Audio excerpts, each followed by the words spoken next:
Good morning, everyone. How are you today? It's me, Shane Lee. Today I want to talk to you about losing your keys and things like that. Now, losing your keys is different than, say, being locked out your house or things like that, right? When you're locked out your house, you still know where your keys are in your house, right? Right? If you're locked out of your car or something, right? But to lose something, and you never said you ever lost anything in your new house, and they're trying to act like you're dirty or not neat like they are, right? Well, that just makes you a neat freak, like I keep telling you, right? You do not have to be neat. I was less neat at 185 A Smith Avenue than I am here. Ask Teresa and Carl Redden. Like I said, I was not neat there. I was very disorderly. There I was more like a hoarder. Yeah. But I never lost my keys or anything. The whole 10 years I lived there. From 2004 to 2014, right? Then I moved, or 2013. 2003 to 2013, Yeah. So I lived there 10 years, and I never once lost my keys. Yeah, I locked them in my house once in a while, because by habit, I would lock my door and, like I told you before, right, get locked out of the house, right, and have to get in through the window or something, right. Yeah, that can happen to me, right. Something similar to that, right. But now that I'm in the house, I do that differently too, right. I have external and internal locks, right, to make sure you can't get in at night, so you don't send me some child or something trying to set me up to sort of rape her rape me, right? Because the only way I would be with a girl of 16 to 18 anyway is if they were to come to me in the middle of the night or something, right? Now that's supposed to be a hypothetical, right? Meaning that don't normally happen, right? So the only way that can happen is if someone on the internet is trying to set me up with these underage girls, right? Which is what I'm saying is their crime, right? If they were to do that. And the girl would have to convince me that she's paranoid they're going to rape her or stuff like that too, right? For me to even sleep with her and have proper ID, right? Like Molly, right? Now, Molly was the only person I was with after I got on YouTube. I haven't been with anyone but Molly, right? And as far as I know, she was a female, because unless she was going to fuck me anyway, right, and had lube in her, there's no way she's transgendered, right? That's why now, it was also the last night she was going to be there anyway, and so I can't say what it was, right? That's part of the problem with Molly, too, right? Now, she don't look exactly like my stepbrother Mark unless he had reconstructive surgery or something. Know what I mean there? Right?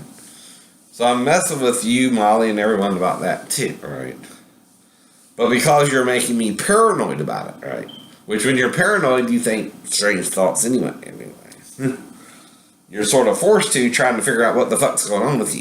You know you're not doing nothing wrong, right? Personally. During the day, you're fine. You don't mess around with people. You're disabled. You're at home most of the time. Because you don't know when your arthritis will kick in. You have to lay down and rest, right? It can kick in at any time, right? So you don't do a whole lot but walk the neighborhood a little bit. At least anywhere from 30 minutes to an hour a day if you can. If not, you're at home watching TV. You're trying to rest because of the arthritis, right? Once you have arthritis in the bones, that's the hardest thing to get rid of. Even Jesus can heal arthritis perfectly, except to help ease the pain if you lay down and rest during the day as well, right? Now that don't mean the injury itself ain't healed if it's in the spinal cord, right? That's why I'm showing you all this shit, right? Mine's in the spinal cord. The sacrum is part of the spinal cord, retard. And you just don't want to see it, do you? Right? The real miracle Jesus performed, which in a way I have a neck injury and a tailbone injury, right? The whole tailbone, though. The tailbone ain't just the coccyx, it's also the sacrum, right? See, that's part of the spine still. Part of your nerves, especially the reproductive parts, and your hips and stuff like that, do go through your sacrum, right? To a certain point. I should be cut off from the sacrum down, right? Why? Because of the damage to the sacrum that I showed you on the last videos, right? Now, you're the assholes who don't want to look at it. Ain't my job to make you. But there's a difference between your stuff turning up missing when you know where you put it last and shit like that too, right? That's the point there too I'm making to this asshole. I don't know who's he getting to do it or how he's doing it all, but he's doing it, right? He's the mastermind, you know what I mean? He's trying to get me in trouble for something I'm not even doing, right? And act like I'm getting crazier, but I never had this problem before. And when I moved from Virginia to here, right? I didn't have it at my mom's house. I didn't have it at Donna's house. I didn't have it at 33 Leisure Drive when I lived with John, right? I didn't have it at 88 Main Street. I think it was E or something. Yeah. Or 91A Main Street, right?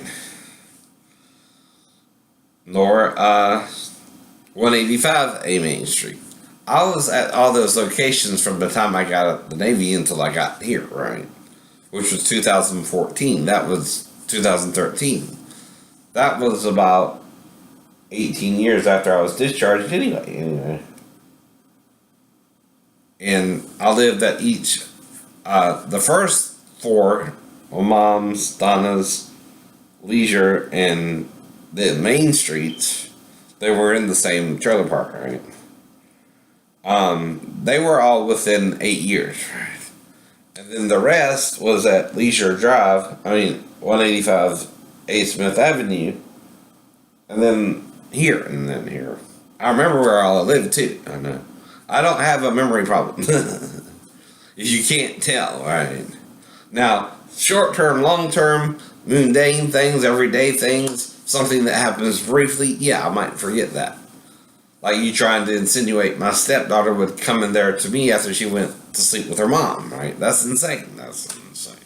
It should be insane unless the mom's trying to set me up to have sex with her, and then that's on her, because I'm the paranoid schizophrenic. You're not supposed to send your 4-year-old in there to this paranoid schizophrenic idiot, and you don't know that? You don't know that. Yeah, you do. You're supposed to know that. You're supposed to know that. There's no justifications for sending a 4-year-old in there to a 24-year-old adult sleeping on the couch, right? Zero, zilch, nada, not one bit. That there is the no, what's the word? Zero tolerance. Zero tolerance. You cannot tolerate a mother sending a 4-year-old in there to her 24-year-old husband, right? That's what you cannot tolerate. Not me not knowing what the hell's going on and trying to figure out if that's what happened. If that's what happened. There's a difference there too, right? And no matter how you present the story, if I went to sleep on the couch, and I've been saying that the whole time, even on the blog I mentioned going to sleep on the couch and jokingly said I could have molested her but didn't, meaning if she came in there, that would be the only way. That would be the only way. That was sort of jokingly done. And see, no matter what, I can explain myself. Who couldn't? My wife. She can't explain if the 4-year-old is in there with me at all. I can. Because I'm trying to figure it out, right? What she might have done, right? But I don't know or remember, right? Because that was a real long time ago, 23 years, right? There too. Some things you might remember saying more than others too, like a brief encounter or something like that. Depending on how long it is. If it's less than a minute or two, you might not even remember everything, right? Especially if you have some kind of head trauma. I've already had 3 head traumas. Car accident, bike ride where I hit the hood of a car, and then the 3-story fall where I was completely knocked out by the concrete slab. That's the only thing I can figure out, right? Unless someone physically attacked me with some kind of weapon like a nightstick, which would have a similar effect on someone, right? Whatever. All I know is I survived whatever happened to me up to now. There too. And I'm 47 now. 48 now. I just turned 48 in November. And I'm still hanging in there. I'm trying to do the right things every day. No one can say I do anything wrong during the day. You might can send some female like Kelly or something to me at night and we fuck the shit out of each other and I don't remember it, right? The only way I wouldn't remember it is someone knocks me out, right? Like her boyfriend or husband, right? But again, I know. Only time it can happen is when at night. And me and Maribel used to do it at night. Now, once in a while, I'd catch her before she went to school. That was like 2 or 3 times at the most. And again.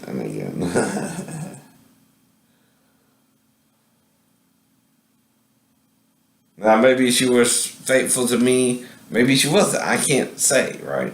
It's hard to know when someone's acting unusual around you and won't quit acting abnormal, right? And even though you're paranoid schizophrenic, you still know normal because you didn't go paranoid schizophrenic until 1993, right? There's no hospitalization. There's no medical record of you ever reporting hearing voices until then, right? And anything you say after then, even if you say, oh, well, maybe I heard a voice say that's you, when reading through the book of Revelation, chapter 11, verses 3 through 5, right? Maybe. I don't. Would sort of fit with the dream, even if I didn't hear a voice. Wouldn't if you stand before the throne of God in heaven with a bright light shining from it, right? Hovering between the head and the seat, right? Right, you know what I mean? You know what I mean. Wouldn't that seem like you were standing before the throne of God in heaven? Yeah. Well, these are the 2 olive trees and the 2 candlesticks standing before the God of the earth. Well, the God of the earth is the God of what? Heaven and earth. See, you get the point there, you get the point there. I know.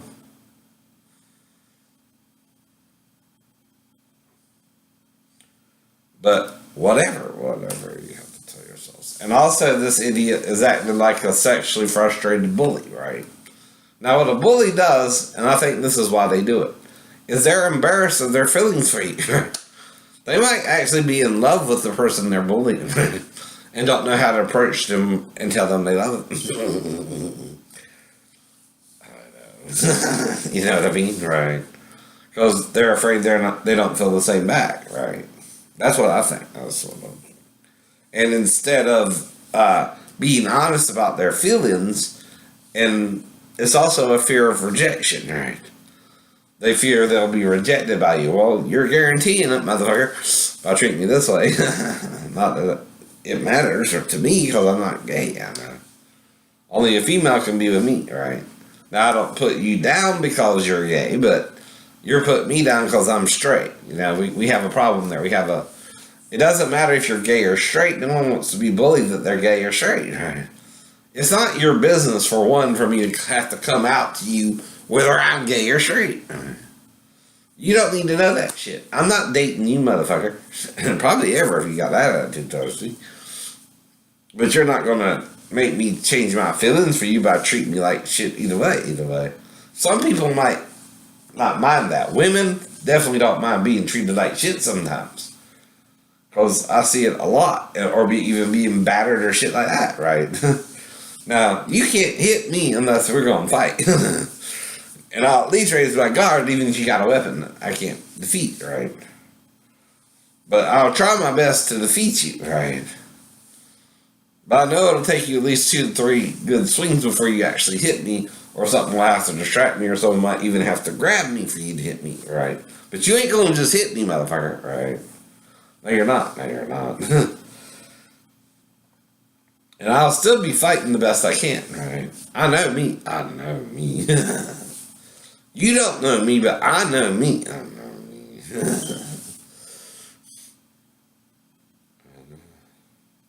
I'm not saying I'm the baddest or the meanest or the best or the worst, right? I'm just trying to be a normal, decent human being, right? Not perfect, right? Not even good sometimes, right? You can talk me into doing stupid shit, especially some female coming to me at night, a virgin or something like that, right? Wanting to give it to me. That'll go down every time. She has proper ID, of course, right? If I'm a single male looking for a female to live with me and fuck me, right? You know what I mean? There, or have sex with me, or be in a relationship with me, and I can't find one. That means what? You're just gonna wait till you find one, right? Right. That's it. That's it. If I don't find one, I'm fine with that too. You know what I mean? You can't rape someone. I don't rape at all, right? And I know I gotta find what? A willing person who feels the same way to me, and the reason I'm ambiguous about it is because you don't all feel the same as me, right? Some of you feel gay, some of you feel bi, and some of you feel straight, right? Dick too. So I don't judge you how you feel. I'm not supposed to. Jesus said not to judge, period. Peter, James, and John. At all, at all. You're the male trinity that's the problem, not... Jesus is male trinity if he has a male trinity. Right? But it would still be the same image, right? As far as physicality, right? 3 male images are just 3 male images. But androgynous male and female, that's 3 different images, right? That's probably the real trinity. You know what I mean? Peter, James, and John. Not you 3 assholes. I don't know. Like, Constantine ignorantly worshipped you 3 and not the 3 forms of Jesus because you lied about it, right? John barely got out the word mastoids when speaking of his chest, right? That's feminine for female breasts, not well, the word itself is feminine, right? Masculine, right? And the reason for that is because,